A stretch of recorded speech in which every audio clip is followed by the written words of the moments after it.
일본은 왜 이걸 지진보다 더 두려워했을까요? 최근 일본 정부가 내부 회의에서 삭제한 한 문건이 국제학회를 통해 세상에 공개되면서 전 세계가 충격에 빠졌습니다. 그들이 숨기려 했던 건 단순한 정보가 아니었어요. 놀랍게도 거기엔 한국이라는 이름이 반복적으로 등장했습니다. 지진도 전염병도 아닌 한국의 한 기술과 연구 방식이 일본에게는 가장 위협적인 존재였던 거죠. 그들은 왜 그렇게까지 이 사실을 숨기려 했던 걸까요? 잠깐만요. 이야기 시작 전에 구독과 좋아요 꼭 부탁드려요. 여러분의 작은 클릭이 더 많은 사람들에게 한국의 놀라운 이야기를 전하는데 큰 힘이 됩니다. 자, 그럼 본격적으로 시작해 볼게요. 안녕하세요. 제 이름은 다나카 켄지라고 해요. 올해로 47살이 된 저는 일본 도쿄에 있는 한 에너지 기술 연구소에서 15년 넘게 배터리 관련 기술을 연구해 왔어요. 일본에서는 저처럼 연구직에 오래 몸담고 있으면 자연스럽게 국가 기술에 대한 자부심을 갖게 돼요. 저도 그랬어요. 우리 일본은 기술 강국이다. 세계를 움직이는 건 일본의 정밀함과 근성이다. 이런 믿음이 제 안에 깊게 자리 잡고 있었어요. 물론 한국이라는 나라도 알고 있었죠. 뉴스에서는 자주 등장했어요. 삼성, LG, 현대 같은 기업들, 그리고 반도체, 전기차, 디스플레이, 배터리 분야에서 한국이 빠르게 성장하고 있다는 보도가 이어졌어요. 하지만 저는 속으로 이렇게 생각했어요. 빠른 건 맞지만 결국 일본을 넘을 수는 없어. 기술은 단기간에 쌓이는 게 아니니까. 후배 연구원들이 요즘 한국 기술 수준이 정말 대단하대요. 이미 몇몇 분야는 일본을 넘어섰다고 하던데요. 라고 말하면 저는 피식 웃으며 대답했어요. 그건 언론이 과장해서 그런 거야. 기초기술이 없으니까 오래 못 가. 우리는 50년 넘게 축적된 노하우가 있잖아. 돌이켜보면 그건 오만이었어요. 실력으로 앞선다고 믿기보다 그냥 우리가 원래 강하니까라는 자만에 빠졌던 거죠. 특히 한국에 대한 이야기는 왠지 모르게 항상 깎아내리고 싶었어요. 열정은 있는데 깊이는 없다. 속도는 빠르지만 지속력은 없다. 이런 말들이 마치 주문처럼 제 머릿속에 새겨져 있었어요. 그렇게 한국을 무시하던 제 태도에 처음 금이 가기 시작한 건 작년 봄 도쿄에서 열린 국제 에너지 기술 전략 회의에서였어요. 당시 일본 정부, 대기업, 그리고 학계 인사들이 함께 모여 향후 에너지 시장 전략을 논의하던 자리였죠. 회의는 늘 그렇듯 중국, 미국, 유럽의 기술 동향을 분석하며 일본의 경쟁력을 점검하는 방식으로 흘러갔어요. 그런데 그날 처음으로 한 국가의 이름이 아주 특별하게 등장했어요. 한국이 이 기술을 완성하면 우리는 끝입니다. 회의실 스크린에 그 문장이 떠오른 순간 저는 귀를 의심했어요. 순간 방 안은 정적에 휩싸였고 참석자들 사이에 묘한 긴장감이 돌았어요. 모두가 고개를 돌려 발표자를 쳐다봤고 그는 조용히 자료를 넘기며 설명을 이어갔어요. 한국의 고체 배터리 기술이 예상보다 빠른 속도로 상용화 단계에 진입했습니다. 이 기술이 시장에 안정적으로 들어오면 일본이 현재 점유하고 있는 배터리 시장은 최소 40% 이상 줄어들 위험이 있습니다. 그때까지만 해도 저는 믿지 않았어요. 에이, 또 언론에서 과장한 데이터를 가져온 거겠지. 하지만 이어지는 그래프와 수치는 그냥 그런 이야기가 아니었어요. 명백한 현실이었고 심지어 일본 정부가 직접 조사한 내부 자료였어요.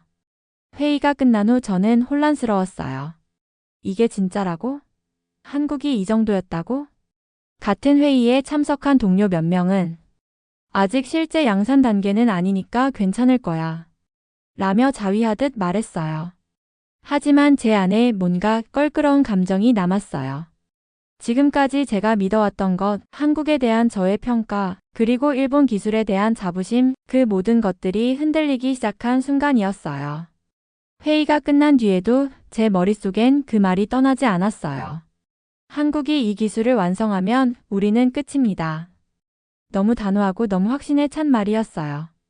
발표를 맡은 건 일본 에너지경제연구원 소속의 한 수석 연구원이었는데 그 사람은 말끝마다 조심스러움을 담으면서도 명확하게 결론을 짚어내고 있었어요. 그는 이어서 이렇게 말했어요. 문제는 단순히 기술이 빠르게 발전하고 있다는 게 아닙니다. 우리가 간과하고 있는 건 한국은 기술뿐 아니라 완전히 새로운 시스템을 만들고 있다는 점입니다. 회의실은 정적에 잠겼어요. 저뿐 아니라 다른 참석자들도 마치 숨을 죽인 듯 조용했어요. 새로운 시스템이라니? 그게 무슨 말이지? 그리고 이어진 자료 화면에는 서울 모처에 위치한 한 배터리 연구소의 내부 구조가 나타났어요. 단순한 실험실이 아니라 각 부서가 수평적으로 연결돼 있고 심지어 외부 벤처와도 실시간으로 협업 중이라는 설명이 이어졌어요. 그건 일본의 보수적인 연구 구조와는 전혀 달랐어요. 우리는 여전히 상명하복식 연구 구조에 머물러 있고 실패를 꺼려합니다. 하지만 한국은 실패를 전제로 실험을 설계하고 실패 자체를 기록하며 진화하고 있습니다. 그리고 그걸 가능하게 만드는 건 바로 사람이에요. 그 순간 제 눈앞에서 무언가 깨지는 소리가 들리는 듯 했어요. 한국의 기술이 무서운 게 아니라 그걸 만들어내는 방식, 그리고 그걸 가능하게 만드는 사람들, 그게 진짜 두려운 요소라는 말이었어요. 그날 회의 말미 한 고위 관료가 조용히 입을 열었어요. 이 자료는 외부에 절대 공개하지 마세요. 일본 내 불필요한 불안감만 커질 수 있습니다. 그 말을 들으며 저는 충격을 받았어요. 사실상 한국이 우리를 위협할 정도로 성장했다는 걸 인정하면서도 그 사실을 외부에 감추자는 거잖아요. 누군가는 조용히 고개를 끄덕였고 누군가는 아무 말 없이 노트북을 닫았어요. 하지만 저는 마음이 복잡했어요. 왜 우리는 이런 정보를 감추는 걸까? 진실을 받아들이는 게 그렇게도 두려운 걸까? 그날 이후로 정부 공식 홈페이지에서는 해당 보고서가 삭제됐고 언론에도 관련된 보도는 단 하나도 나오지 않았어요. 마치 존재하지 않았던 회의처럼 조용히 묻혔어요. 그런데 바로 그 조용함이 저에겐 오히려 더 크게 다가왔어요. 이건 뭔가 숨기고 있다는 뜻이야. 그리고 정말로 중요한 게 있다는 뜻이기도 하지. 그날부터였어요. 제가 한국에 대해 직접 알아보기 시작한 게요. 그 회의가 끝나고 며칠 뒤 저는 그 보고서를 다시 한번 읽어보고 싶었어요. 무언가 더 알아야겠다는 생각이 들었거든요. 그래서 평소처럼 연구소 내부 네트워크에 접속해 자료 검색을 했는데 아무것도 나오지 않았어요. 분명 회의 때 봤던 제목, 보고서 코드, 작성자 이름까지 정확히 기억하고 있었는데 전부 검색되지 않았어요. 처음엔 단순한 시스템 오류라고 생각했어요. 그래서 행정 담당자에게 메일을 보냈어요. 며칠 전 회의 때 사용된 한국기술 관련 보고서를 찾고 있습니다. 접속 링크를 다시 받을 수 있을까요? 그런데 돌아온 답변은 너무 간단했어요. 해당 문서는 현재 열람 권한이 차단됐습니다. 그 짧은 한 줄에 저는 더 혼란스러워졌어요. 왜? 왜 갑자기?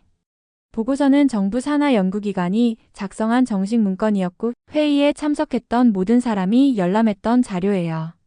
그런데 단 며칠 만에 그게 사라졌다는 건 단순한 행정 처리가 아니라 의도적인 삭제라는 생각밖에 들지 않았어요. 그 후 며칠 동안 저는 조심스럽게 동료 몇 명에게 물어봤어요. 혹시 그날 회의에서 나온 보고서 다시 볼 수 있을까요? 하지만 다들 얼버무리거나 그거 지금 언급 안 하는 게 좋을 것 같아 라며 회피하는 반응을 보였어요. 심지어 친한 후배 하나는 선배, 요즘 분위기 안 좋아요. 괜히 한국 얘기 꺼냈다가 괜히 찍히면 골치 아픕니다. 라고 귀띔해줬어요. 그 말을 들은 순간 정말 이상한 기분이 들었어요. 진짜 뭔가 숨기고 있구나. 그리고 그게 단순한 기술 문제가 아니라 일본 사회 전체가 마주하고 싶지 않은 불편한 진실일 수도 있다는 생각이 들었어요. 그날 밤 저는 집에서 컴퓨터를 켜고 한국 고체 배터리, 한국 에너지 기술, 한국 연구소 같은 키워드를 검색하기 시작했어요. 일본 포털에는 관련 뉴스가 거의 없었지만 영문 자료, 해외 학술지, 유튜브 인터뷰 영상에서는 놀랄 만큼 많은 정보가 쏟아져 나왔어요.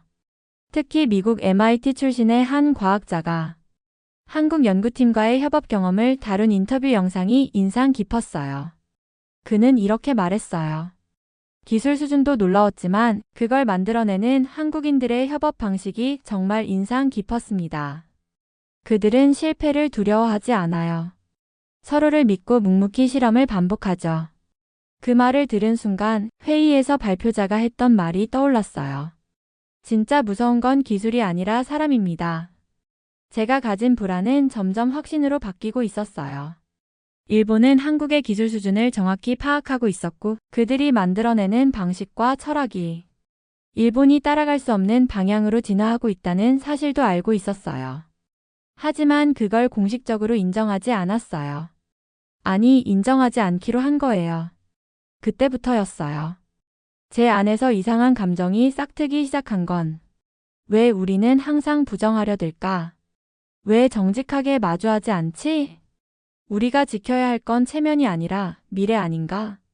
그날 이후로 저는 매일 밤 조금씩 한국기술 관련 자료를 읽고 한국 연구소와 관련된 논문을 찾아보기 시작했어요. 이건 단순한 호기심이 아니라 어쩌면 제 자신에게 던지는 질문이었는지도 몰라요. 내가 지금까지 믿어온 건 정말 옳았을까? 그리고 며칠 뒤 저는 한 가지 결심을 하게 됐어요. 직접 한국에 가보자. 내 눈으로 보고 내 마음으로 느껴보자. 숨겨진 진실은 멀리 있지 않았어요. 사실 저는 평소에 해외 출장을 좋아하는 편이 아니에요. 새로운 환경에 적응하는 것도 힘들고 솔직히 한국은 그다지 궁금했던 나라도 아니었어요. 하지만 이번만큼은 달랐어요. 무언가에 이끌리듯 저는 한국행 비행기 티켓을 예매했어요. 제가 도착한 곳은 경기도 외곽에 위치한 한중견 배터리 기술 연구소였어요. 해외 연구진을 대상으로 짧은 연수 프로그램을 운영하고 있었고 제가 신청했을 땐 자리가 딱 1개 남아 있었어요. 마치 운명처럼요. 연구소에 들어선 첫날 제가 처음 느낀 감정은 조용한 긴장감이었어요. 정문에서 마주한 보안 검색, 출입증 발급, 그리고 한 치의 오차도 없이 진행되는 오리엔테이션. 모든 게 질서정연하면서도 인간적이었어요. 무뚝뚝하거나 기계적인 게 아니라 함께 하셔서 감사합니다 라는 말이 입버릇처럼 자연스럽게 흘러나오는 분위기였어요. 그리고 본격적인 기술 연수가 시작되었을 때 저는 더 큰 충격을 받았어요. 이곳 연구원들은 모두 상호 존중을 당연한 문화처럼 여기고 있었어요. 선후배 관계보다 먼저 나오는 건 의견이었고 누구의 아이디어든 자유롭게 공유되고 회의에서 실수나 실패 사례를 이야기하는 걸 누구도 부끄러워하지 않았어요. 하루는 이런 일이 있었어요. 한 실험이 예상과 다르게 진행됐고 그 결과 데이터를 발표하던 젊은 연구원이 이건 제 실수입니다. 데이터 정리가 부족했습니다. 라고 말하자 책임자가 바로 웃으며 이렇게 말했어요. 실수한 덕분에 우린 이 변수를 더 빨리 발견했네요. 고마워요. 그 말을 듣는 순간 정말 말 그대로 전율이 흘렀어요. 저희 연구소에서라면 그런 실수는 보고조차 어려웠을 거예요. 상사의 눈치, 동료들의 평가, 실수 한 번으로 남는 낙인. 그래서 다들 숨기고 포장하고 때론 그냥 넘어갔어요. 하지만 한국의 이 연구소는 달랐어요. 실패를 두려워하지 않는 구조. 그게 한국 기술이 빠르게 성장하는 이유라는 걸 저는 점점 체감하기 시작했어요. 그리고 이 문화의 중심엔 항상 사람이 있었어요. 사람을 믿고 사람을 격려하고 사람을 통해 더 나은 방향을 함께 만들어가는 분위기. 기술은 눈으로 볼 수 있지만 이런 분위기는 직접 느껴봐야 알 수 있는 것이었어요. 저는 며칠간 연구소를 오가면서 혼자 노트에 이런 문장을 적었어요. 기술은 눈에 보인다. 하지만 진짜 힘은 눈에 보이지 않는 곳에 있다. 저는 그때 처음으로 한국이 정말 무서운 나라일지도 모른다는 생각을 했어요. 무섭다는 건 단순히 기술 수준이 높아서가 아니라 그 기술을 만들어내는 사람들의 태도, 철학, 그리고 연대감 때문이었어요. 한국의 시스템은 빨리 만드는 게 아니라 함께 잘 만드는 쪽에 더 가까웠어요.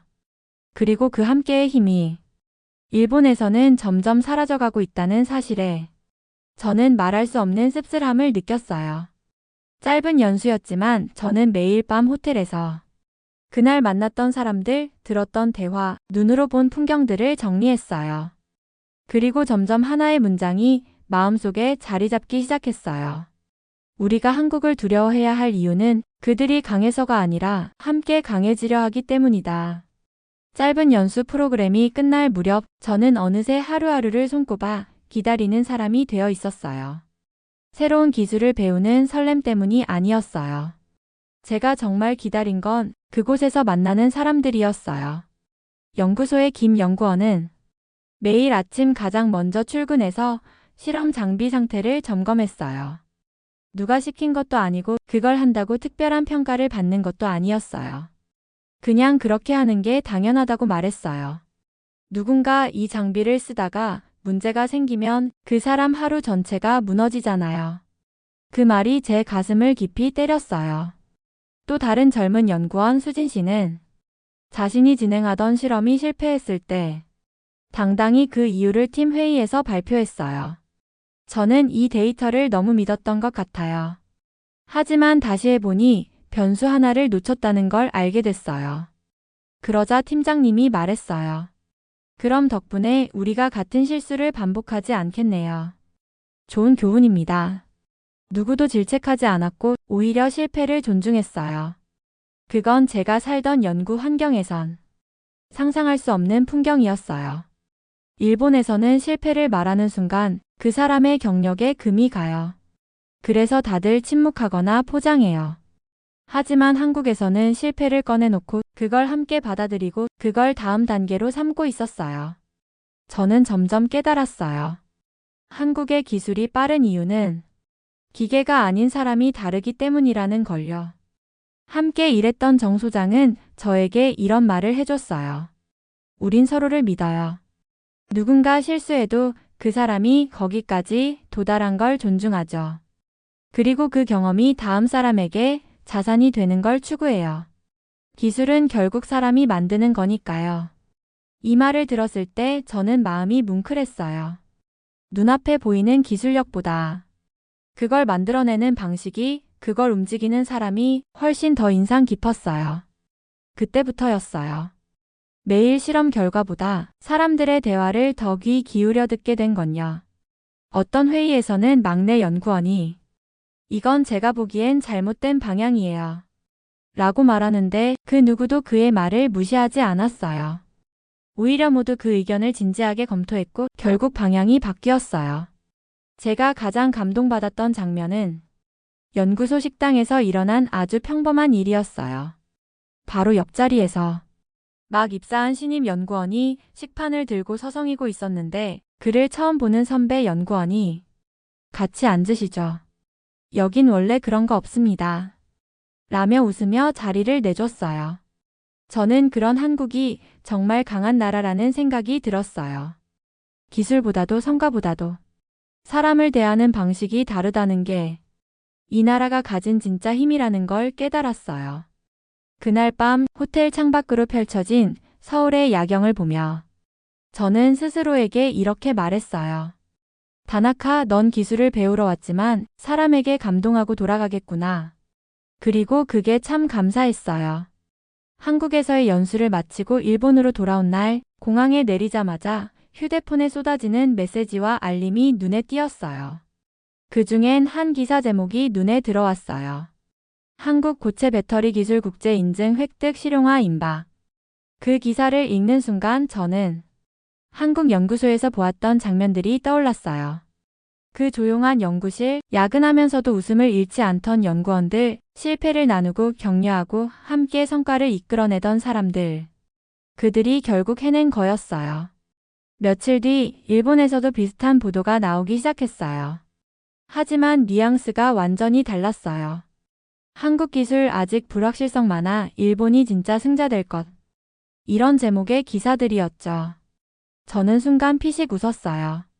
부정하려는 태도는 여전했지만 예전처럼 무시하는 말투는 아니었어요. 경계가 느껴졌어요. 그리고 드디어 제가 몸담고 있는 에너지기술연구소에서도 공식적으로 한국기술 관련 분석팀이 구성됐다는 공지가 떴어요. 그동안 입 밖으로 꺼내길 꺼리던 한국이라는 단어가 이제는 내부 회의 자료에 공식 이메일에 연구 과제명에까지 등장하기 시작했어요. 그 순간 저는 확신했어요. 일본은 이제 더 이상 부정할 수 없게 됐구나. 어느 날 회의실에서 선배 연구원이 저에게 이렇게 말했어요. 다나카, 당신 한국 다녀왔다고 했죠? 우리도 곧 한번 같이 가보는 게 좋겠어요. 그들의 기술 방식이 어떻게 다른지도 느껴봐야지. 그 말에 저는 묘한 감정을 느꼈어요. 이제야 이해하려 한다는 태도가 생겨난 거예요. 예전엔 무시 그리고 침묵이 전부였는데 지금은 배우려는 자세가 서서히 생기고 있었어요.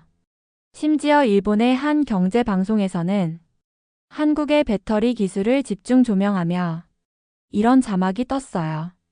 기술보다 조직 문화가 위협이다. 일본은 이제 바꿔야 한다. 그 방송을 보며 저는 눈을 감았어요. 드디어 변화가 시작됐다는 걸 느꼈어요. 그리고 그 변화의 출발점에는 한국이 보여준 사람의 힘이 있었어요. 누군가는 말했어요. 한국은 기술적으로는 아직 불완전할 수 있어도 그걸 추진하는 방식은 우리가 본받아야 해. 처음엔 한국을 두려워했고 그 다음엔 외면했고 이제는 받아들이기 시작했어요. 한국은 그렇게 경쟁자에서 참조 대상으로 그리고 점점 존경의 대상으로 바뀌고 있었어요. 그리고 저는 그 과정을 지켜보며 마음속에서 이런 감정이 피어나는 걸 느꼈어요. 부끄러움, 존경, 그리고 희망. 변화는 어렵지만 그걸 먼저 보여준 나라가 있었어요. 그게 바로 한국이었어요. 한국에서 돌아온 지 몇 달이 지났어요. 그동안 제 주변은 많은 게 변했어요. 한국 기술은 더 이상 일부 전문가들만 아는 주제가 아니라 이제는 언론, 정치, 교육계에서도 자주 언급되는 현실이 되었고 그들과의 협력 방안을 논의하는 회의가 우리 연구소에서도 늘어나고 있어요. 그런 변화 속에서 저는 혼자 자주 생각에 잠겨요. 그 짧은 한국에서의 시간 동안 무엇이 저를 이렇게 바꿔놓았는지 말이에요. 한국은 제가 예상했던 것보다 훨씬 더 단단하고 조용히 강한 나라였어요. 그리고 그 힘은 제가 처음 생각했던 것처럼 단순한 기술력에서 오는 게 아니었어요. 진짜 힘은 사람이었어요. 서로를 탓하지 않고 함께 실수를 나누고 누군가의 실패를 자산으로 만들 줄 아는 사람들. 그리고 그런 문화를 자연스럽게 만들어낸 사회. 저는 그게 너무 부러웠어요. 기술은 시간이 지나면 따라잡을 수 있어요. 돈과 자원, 인재를 집중하면 비슷한 수준까지는 금방 도달할 수 있죠. 하지만 사람을 중심으로 한 문화, 그건 쉽게 모방할 수 없어요. 그리고 바로 그 점이 한국을 지금 이 자리까지 올려놓은 진짜 이유였다고 생각해요. 요즘 후배들이 선배, 한국은 진짜 어떤가요? 그렇게까지 대단해요? 하고 물으면 저는 웃으며 대답해요. 기술도 대단하지만 내가 감동받은 건 기술이 아니었어. 그걸 만든 사람들이었지. 그리고 이어서 이렇게 말해요. 우리는 지금부터라도 늦지 않았어. 그들이 보여준 걸 배우고 우리도 변하면 돼. 한국이 해낸 걸 보면 불가능하지 않다는 걸 알 수 있어. 이제 저는 매년 한국을 찾고 있어요. 기술 교류회에도 참석하고 그곳에서 만난 연구원들과 연락도 자주 주고받아요. 그들은 여전히 성실하고 겸손하고 열정적이에요. 그리고 여전히 그 중심엔 사람이 있어요. 그 나라가 가진 힘은 국토의 크기도 자원의 양도 역사도 아니었어요. 그 나라에 사는 사람들, 그리고 그 사람들이 서로를 대하는 방식. 그게 한국이 가진 가장 위대한 에너지였어요. 이제 저는 한국을 존경해요. 그들의 기술보다 그들의 철학을 존경해요. 그리고 그 진심이 지금 세계를 움직이고 있다고 저는 믿고 있어요. 여러분, 오늘 영상 재미있게 보셨나요? 일본이 끝까지 외면하려 했던 한국의 진짜 힘, 결국은 사람이라는 가치를 통해 전 세계가 인정할 수밖에 없게 되었습니다. 어떻게 생각하시나요? 여러분의 의견을 댓글로 남겨주세요. 영상이 유익했다면 좋아요와 구독 잊지 마시고요. 알림 설정도 해두시면 앞으로 더 재미있는 이야기로 찾아뵐게요. 다음 영상에서 만나요.